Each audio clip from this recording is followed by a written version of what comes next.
CVE-2026-49257 is a critical vulnerability affecting MCP Pinot, a Python-based model context protocol server for Apache Pinot.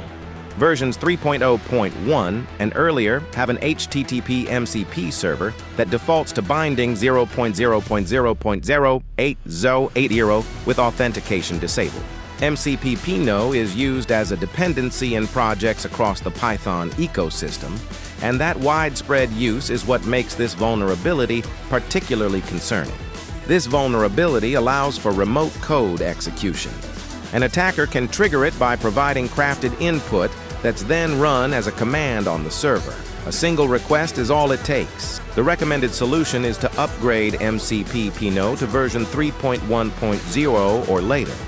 After applying the update, restart the affected service and verify the new version is running.